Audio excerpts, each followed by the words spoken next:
The following is a special presentation of Tony Kurre Radio. Welcome in, everybody. It is time for another award-winning edition of Keefer and Kurre. We team up every week to start your week off with something thought-provoking. And Tony and I have kind of developed into a pattern where we don't do any planning on this show. This is podcasting in its purest form because one of us throws out a topic and the other one responds. It's usually Tony. I have to be full disclosure here. Tony usually comes up with the topic and I just play along. But I had some thoughts today. You know, Tony, we're recording this on Memorial Day. I just laid down this week's Need to Know, talking about the origins of Memorial Day. Thank you so much for that. Very good. But it occurred to me today that you and I have had similar lifespans and experiences over the years, and we're kind of born in not small town USA, but in places that were close to you close to the Cincinnati area, and my original childhood was in the Washington D.C. area and then Atlanta, but I kind of wanted to get your thoughts today on a day like this, a Monday holiday where everybody's off and whatnot. How have we departed? And I'm sure you had this experience when you were a kid, like I did, on these days, on Memorial Day and the 4th of July and Labor Day. There was always, it was usually like neighborhood or town centered. We had a community pool that was the source of a lot of ours, but there was always these massive gatherings. Mm-hmm. There were all these people from right where you lived, and it was all this interaction. It was like one of the best things of Americana back in that era of that's bygone now. And am I wrong? Maybe I'm just unpopular and don't get invited. But is that an aspect of American life that has completely disappeared? I think it, and a great topic, by the way. I think it has to do with where you live. You know, when I lived up in Westchester, Ohio, was undeveloped. We actually had cows in our backyard. We had a farm that backed up in our backyard. My dad bought a house in 1955. And by the way, when we sold it in 2015.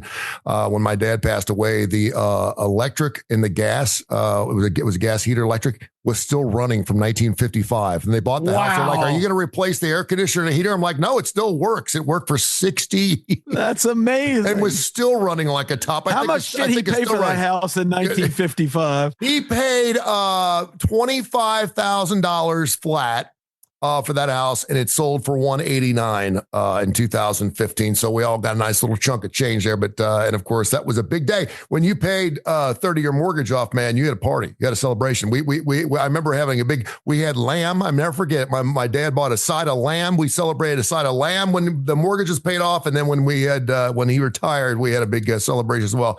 No, but to get to your point, we used to have over 400 kids come through for Halloween. And when I left when I was 18 or 19, we had like 12. And I think the last year my dad lived, he said, I don't know if he handed out one piece of candy. And it's because that part of Westchester, which is about 25, 30 miles north of Cincinnati, about 45 miles south of Dayton, was a very rural.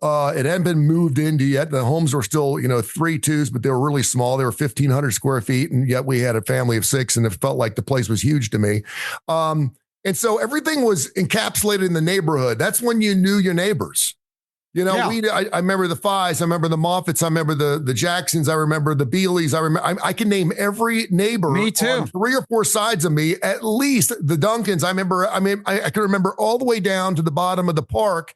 The Becketts. And we all knew each other. No one moved. And maybe that was just the part of town that we lived in. And it was fantastic. And now, of course, Westchester is that hot spot where everyone wants to move out there because there's a lot of land out there, and Kings Island Music Park's out near Mason and right between Sharonville and Mason. So it's Beckett Ridge is a really famous area up in Cincinnati that just blew up.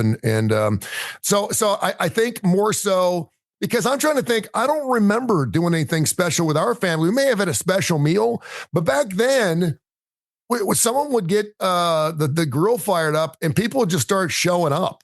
Yeah. You know what I mean? I mean, we'd fire up the grill and the Fies, here's another thing. Everyone lived within shouting distance.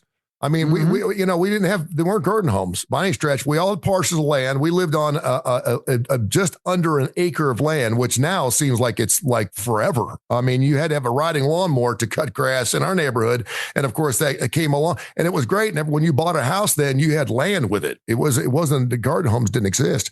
But you always saw people out, in the street. I always go back to April 3rd or April 4th, 1974. When the great tornado outbreak happened up in the tri-state area, and until recently, it may still be the biggest outbreak of tornadoes that we've ever had in this country. And I remember we didn't have sirens.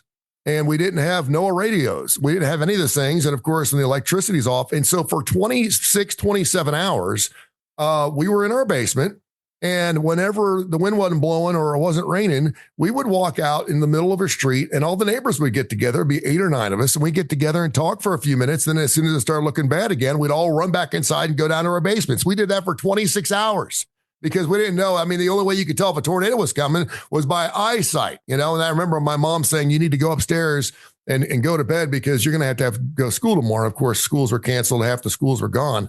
But that's just what neighborhoods were. And I miss that. I really miss not knowing our neighbors because I think when you have strong neighborhoods, you not only have better Memorial Days, but you look after each other's backs. I mean, I make sure when I move in, one of the things I moved out of Heatherwood, I had to move. The judge told me I had to sell the house during my divorce, and I did everything I could. And I told the woman who bought my house, I said, it ain't the backyard, and it's not the house, it's the neighbors. I mean, the best part about this house is the neighbors. Get to know your neighbors. They've lived in this neighborhood for 20 years, and they're fantastic. And I miss great neighbors. I think that's a big part of this country that we're missing out on. Now people move. Now people are just buying houses and selling houses, switching houses, doing everything else, and you just don't have that neighborhood feel, which I think has a lot to do with why we don't have great Memorial Days or celebrations, as it were.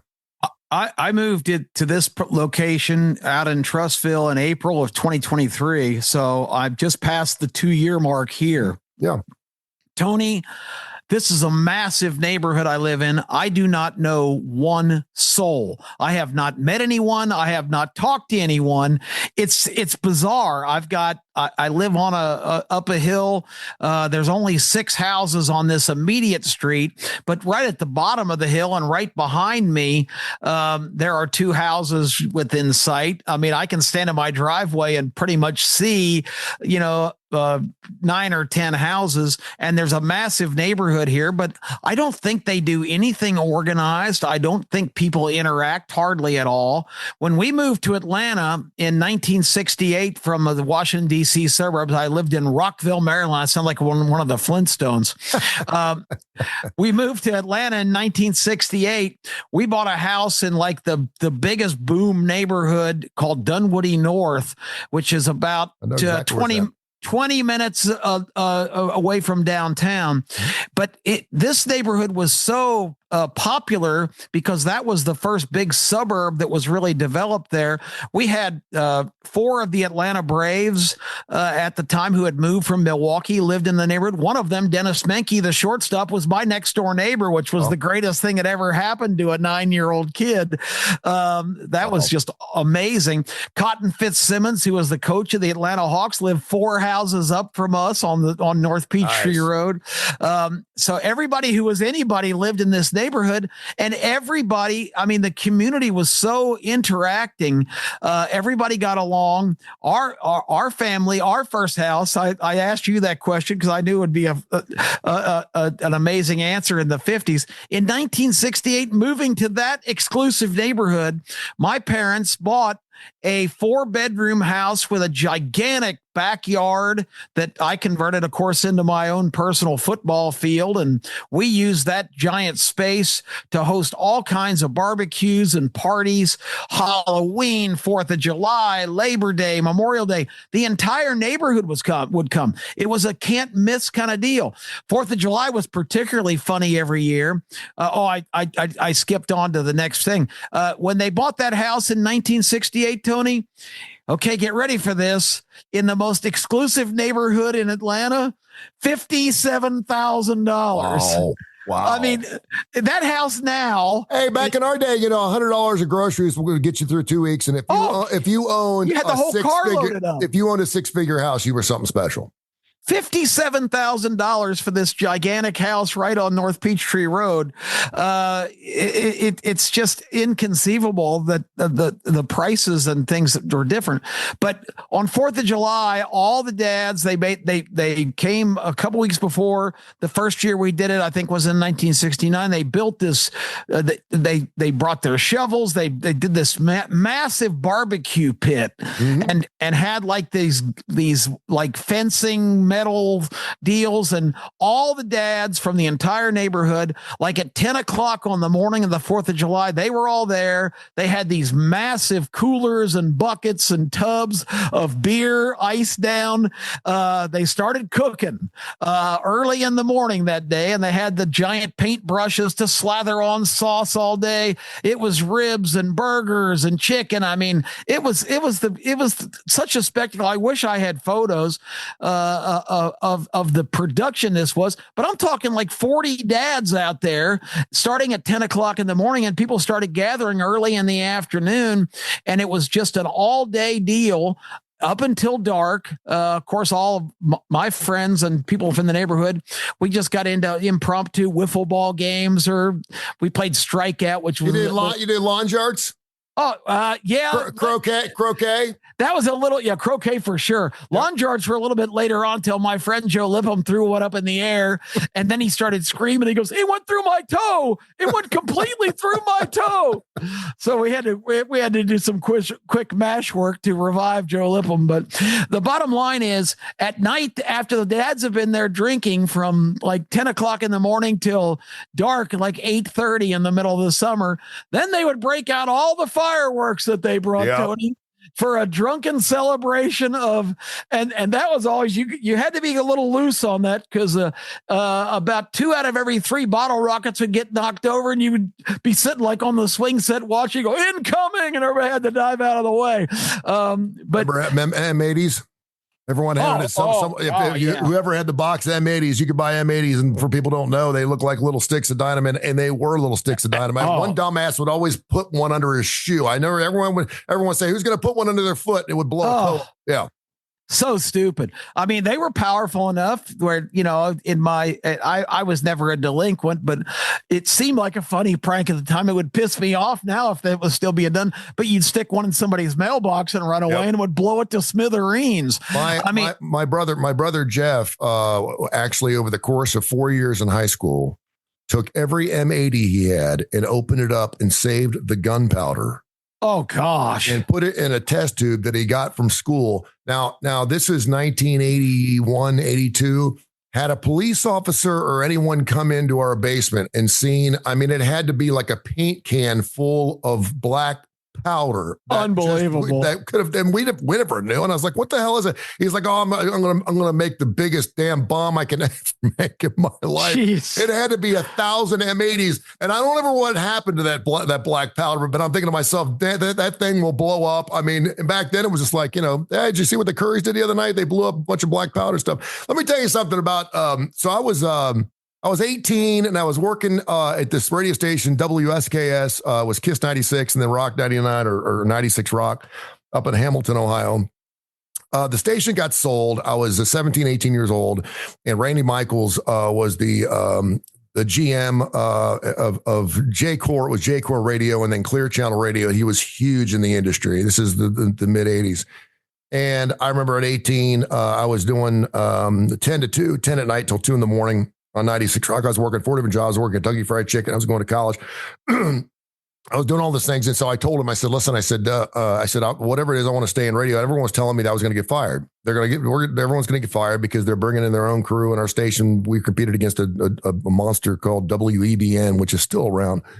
And so I went to Randy and said, "Listen, I desperately want to stay in radio.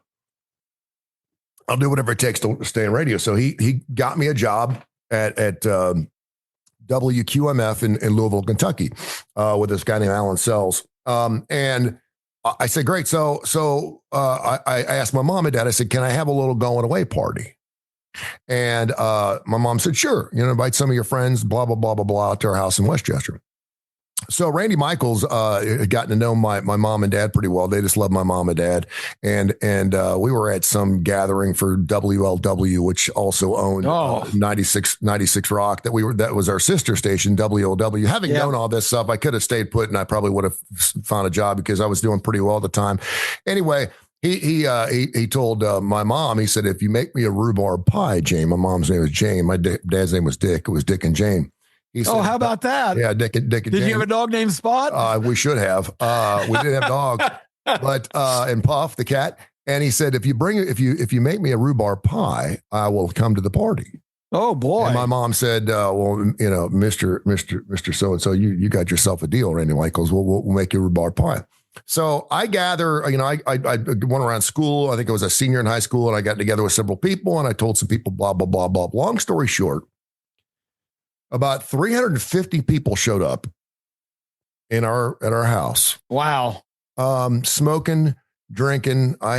People brought their own kegs of beer. There had to be 10 kegs of beer. I don't know. I was seeing people that I hadn't seen since kindergarten. I don't know. And I don't know how they knew what was going on. I don't know what was going on. All I knew is the next day, my sister was having a graduation party at the house. And so we were going to have to clean up. But anyway, and so it just got really massive, really fast. I was with some really overweight girl with huge breasts underneath the crabapple tree outside my bedroom. I had her top up and my mom was looking out the window at me. And she was like, what are you doing? And I vividly remember, I was thinking to myself, and I remember we had these things there's these bugs called chiggers. You get chigger bites, and these chiggers, they're not mosquitoes. They don't bite you. They get in your skin. The only way to kill them is they burrow underneath them. Yeah. And you have to put like nail polish over top of them to suffocate them. So I remember the next day, man, I had chigger bites from the top because I was in these high weeds with this girl topless rolling around. Of course, I was a virgin at the time. I didn't know what the hell I was doing. Anyway, about 1:00 in the morning, you hear this.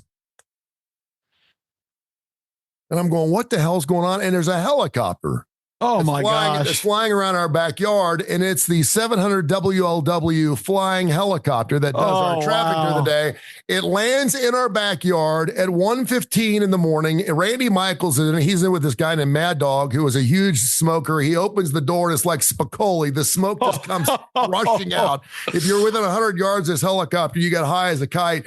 And he's out there. The blades are still going, and he goes, I'm here for my rhubarb pie. And my mom runs out there in one of her favorite moo-moos, and she's out there. She's got her underwear on, her moo-moos, and she brings out a rhubarb pie and gives it to Randy Michaels. Unbelievable story. And they fly away. And I mean, that was Memorial Days. That's what happened, man. We just throw a party. Next thing you know, we had 3. And I remember the next day I was so flipping hungover. At that time, you had to be 18 to drink. I was so flipping hungover. And my mom looked at me and she said, last night, you are not my son. And it hurt my feelings. Yeah. I said, what? She goes, last night, you are not my son. She goes, I saw what you did under that crabapple tree, and your friends are crazy, and I don't ever want to see a party like that in our house again. And everyone talked about that party for a long time. And it took me like 15 hours because all day I spent out in the hot summer sun picking up cigarette butts out of the backyard because my sister had a party later on that evening. But that was the party we had. What a story. Yeah, but that was what happened in our neighborhoods. Could you imagine landing a radio station helicopter in someone's backyard in Birmingham, Alabama? I mean, no way. The news it would attract. It was crazy. It was crazy. It was great. Well, but it gets back to my original premise, though. I mean, I think epic gatherings like that were not out of the norm. Yours certainly was with a helicopter landing in the middle of the festivities. You trying to get somebody's shirt off, I don't think was a real shocking development at that stage of your life. Yeah. Mm-hmm. I don't know what your mother expected, unless she was thinking you were going to go into the priesthood, not into radio. She held that against me for a long time. That's so ridiculous. But anyway, I lament a little bit the fact that there's not a neighborhood gathering here today to go to. I think you got to form it. Right now, all we got is these neighborhood associations, and no one likes NASs because they're paying the ass. It costs you $300. You don't see what they do. You can't park on the street. There's a sign outside my house right now. I'm not part of the neighborhood association because I'm renting the house, and it says, "Don't forget your dues. Don't forget your dues for Russert Homes." Yeah, and I'm like, But, it's funny because I've never lived in a neighborhood with a black person. That's crazy. Until I lived in Heatherwood. And I lived in Heatherwood, and a black family moved in down the street.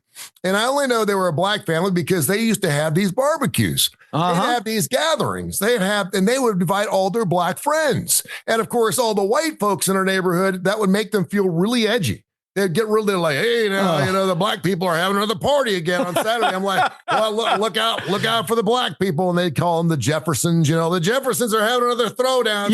Look out, lock your car doors. The Jeffersons are having another party. And I'm like, oh, would you stop? And so I would stop down there. They had two Shar-Peis, one named Salt, one named Pepper. They were black and white. And I'd stop in there and I go, please have more parties, because when you guys have parties, you have the best food. And of course, I knew these people. Yeah. And then when we moved in here, Resser Woods, I realized that there are more black people living in my neighborhood than white people, which I never didn't matter. I just cared about the home. I wanted to make sure I had a home big enough for my kids and it was clean. There wasn't any crime. I didn't really care. And it's amazing. My daughter's like, Dad, we have a lot of black people living in our neighborhood. I said, we do. I said, we should get to know these people. We should go, so we got the people across the street that we actually know. We know their two kids, the people next door to us, the people next to the left of us are white, but it's just important. And I always tell my kids, I don't care who you are, where you're at, wave.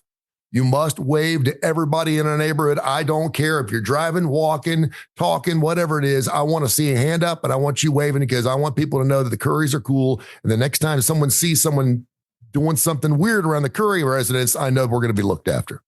Well, I applaud a lot of the African American culture, because I think they embrace still these gatherings and these times for interaction. And what the hell's wrong with our peeps, Tony? It's almost really like the world's just gotten totally impersonal. And I would just like to attend right before I check out. I would just like to attend one more epic gathering, because I miss those. That was a huge part of my childhood and my early life. You had a party. When did you have a party? Was it about a year ago? And I could not make it, but you had that was on July 4th of 2023. Yeah. And that turned out pretty well, right? Yeah, we had probably 25 or 30 people, which in this day and age is like a massive gathering. I know, right? But it was kind of a housewarming, because like I say, we just moved in April of 2023. I got to deal with Super Show fireworks. I can bring some fireworks if you want. They're not M80. Oh, okay. They will wake up the neighborhood. Yeah, I just have such great memories of those gatherings in Dunwoody North, and like I say, some of them that weren't at our house, because we had probably the best location and the best setup for it. But you could go right through the wooded area to the pool and the Dunwoody. And I never to this day understood. It was the Dunwoody North Driving Club was the name of the pool. I don't know what driving had to do with it. I still don't understand that. DNDC, but they had some nice gatherings too, but that was a part of almost every one of these holidays where people were off work. Now, did you have the neighbors you weren't allowed to see? The neighbors you had to stay away from? Not really. I mean, there were some. Every neighborhood has them now. Yeah. We had a family living to our left. This guy named Danny got a bad hit of acid in 1979. And if you drive up to Westchester, Ohio, you will still see him. He's got to be in his 70s. You will still see him walking around the park. He walks around the park all day, every day, and he's in his 70s. And his name is Danny, and everyone knew. And his sister, her name was Sherry. She used to lay out in the backyard topless because the backyards didn't butt up against each other. And of course, I would do my homework every Saturday in my bedroom, lock the door, and take my dad's binoculars out. I would watch Sherry topless out of the back of the window in my bed. My dad says, "You doing your homework in there?" I was like, "Yes, sir, I sure am." And I'd get my books out and stuff like that.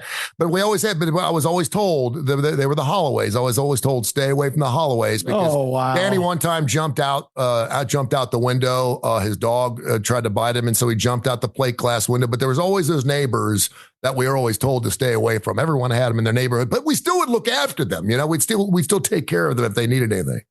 Yeah, it was a whole different time.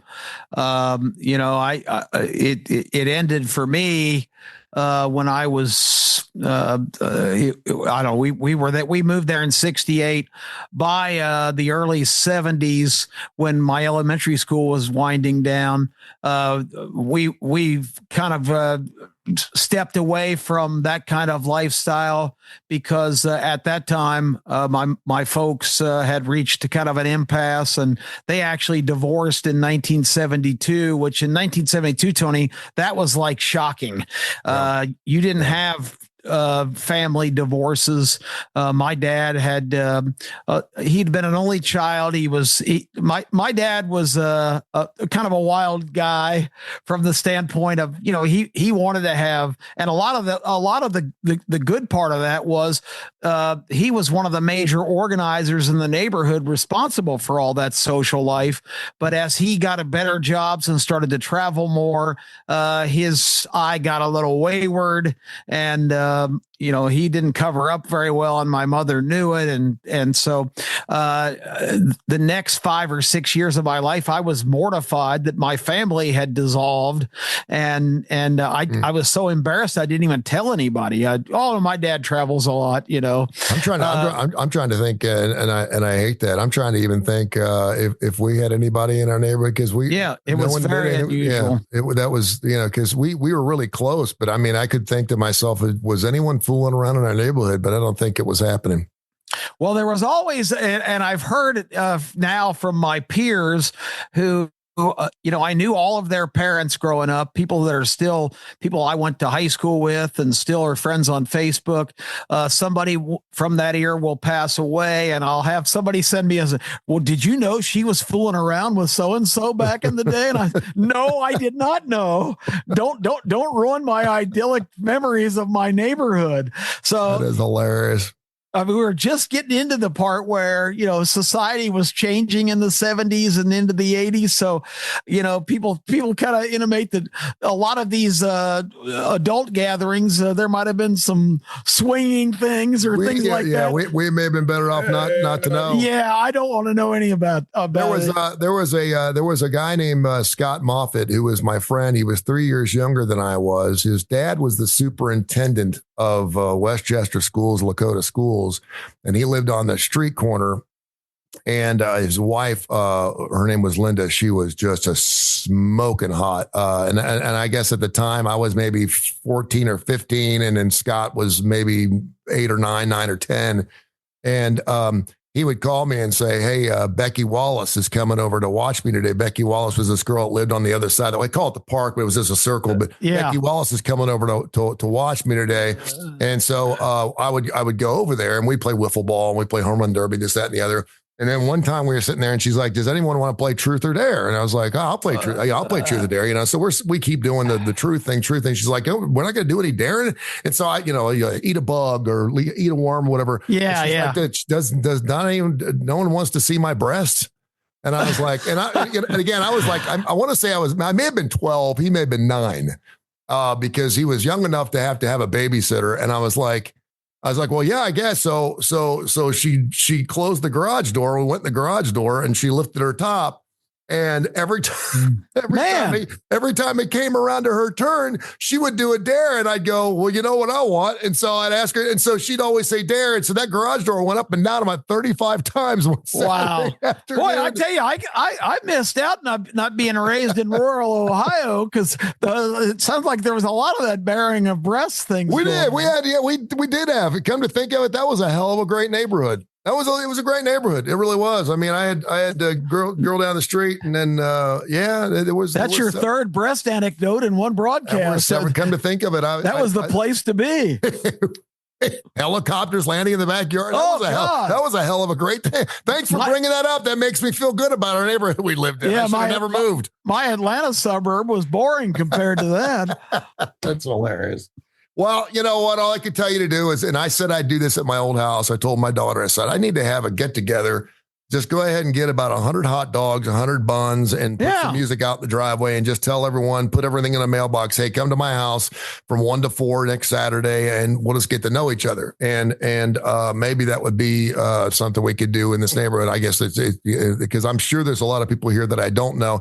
And there's nothing wrong with that. I think, by knowing our neighbors, we'd all feel a lot safer and it would be a better place to live in. But, too many people are moving around too fast, I guess.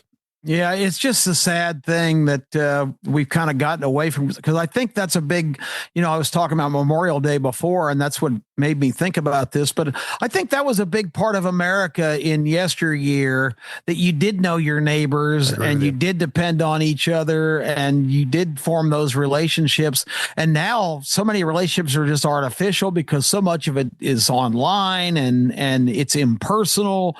And, I still... some of my longest term friends, every once in a while, as I sit here, I wax poetic and maybe stroll into some areas that I shouldn't disclose about my own disappointments or things that I'd like to see different. And I get feedback. People goes, "Why do you do that?" And it's like you can't be who you are around anybody now, because it's like makes people uncomfortable, and that's I think that's really a sad thing. The other thing too, and I'm so glad you brought this up.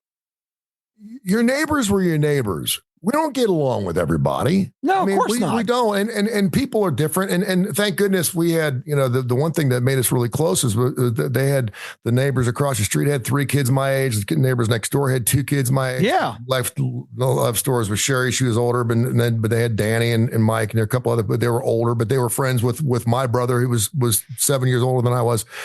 And even though we didn't get along, we figured it out. We lived in the same neighborhood, My dad would always cut 2 or 3 extra lanes of grass over in the Phi neighborhood. And then when the Phis came over, they'd cut 2 or extra lanes. And we'd always do little things for ourselves. How about that? My dad one year, and this is back in the 90s, you remember the wood reindeer that used to put out in front of the front yard and then put a searchlight on it. Well, my dad put a reindeer out there with a searchlight. My next door neighbor was a hunter.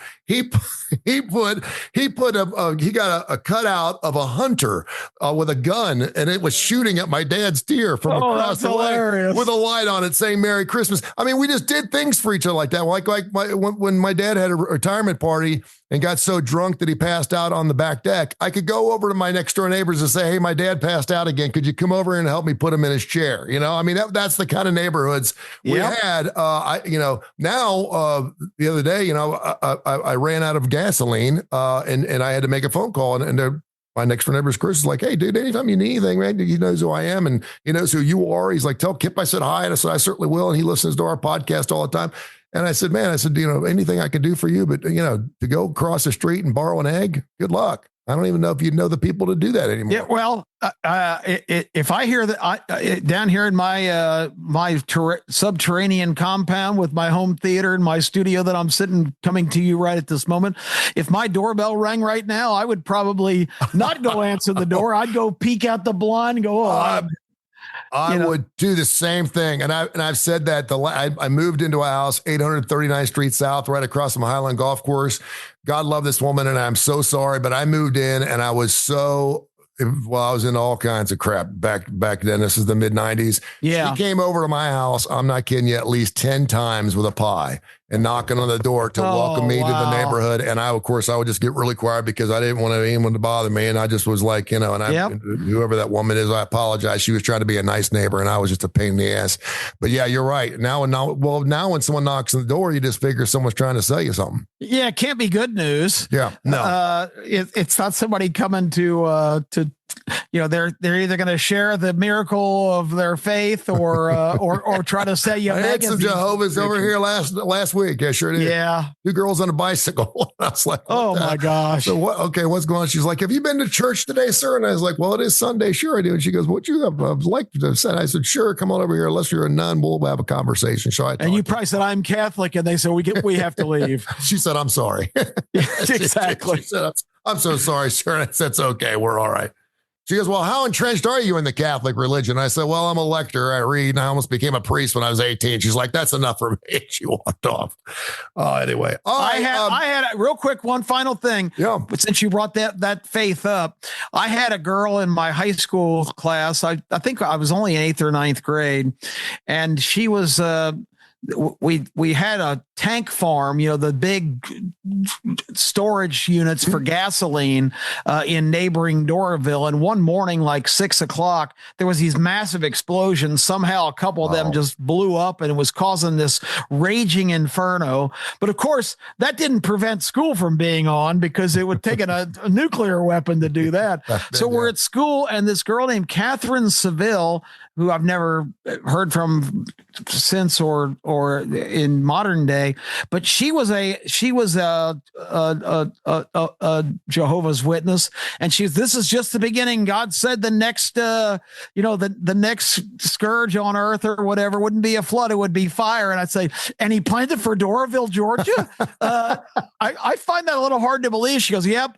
And I was so I'm just trying to establish, Tony, I was a certified smart ass in the 7th or 8th grade, because she said, well, only 80,000 people who are true believers are going to be transported to the paradise, and the rest of them are going to have to stay behind and suffer through the second, major cataclysm of the earth. Yeah. And I said, 75 or 80,000. So what do you have? You have to have like a ticket stub to the Ohio State Michigan game to qualify. I'm a smart ass today, but those roots go deep. Don't remember seeing Dunwoody in the New Testament, but it may have been in there. I may have to read my Bible again, possibly. That's hilarious. Well, listen, if you're looking for a good neighborhood show, a good show that's local. Certainly people in the Birmingham area love it. We're number one in our time spot, 10:30, 11 o'clock, ABC 3340. Check it out. Of course, we talk about a little bit of everything. We had a lot of horse racing going on. We got Major League Baseball, the NBA and NHL playoffs, but certainly a lot of sports talk about along with legend. And of course, your son who does a fantastic job, the Picks in the Desert. We'll do ABC 3340's starting lineup again coming up on Saturday morning at 10:30. This week, we're scheduled to have Brent Pinkston, who is the chief operating officer of the Porch Band of Creek Indians, who have just bought the Birmingham Racecourse Casino. We're going to be able to ask Brent, what's the goal? Why was that acquisition important to your organization? What are your plans to bring it to sort of a brand new level? So I'm really looking forward to hearing what Brent has to say. And people need to appreciate, Tony, this is a small tribe. They now have holdings in 7 different states, different entertainment facilities, and 2 in the Caribbean. Yeah. So this is a very ambitious outfit, and it's exciting times for the Birmingham entertainment situation. I know they have plans to build a full scale entertainment complex that would be able to host big events and concerts and comedians and all kinds of things. So it's such a great track of land out there too. It's essentially located everwer. I mean, it's 20 or 30 minutes right off 459. And I'd love to see. I know you would too. I'd love to see the horses back. But that's a question we can take. Absolutely. We'll ask Brent on. So next Saturday morning, 10:30. Don't miss that show because I've met Brent. He's a very engaging guy. I think people in Birmingham are going to really like to hearing from him. Great stuff. Thank you, sir. Appreciate you, man. Tony, thank you. Another award-winning edition of Keefer and Kurre. This has been a special presentation of Tony Kurre Radio.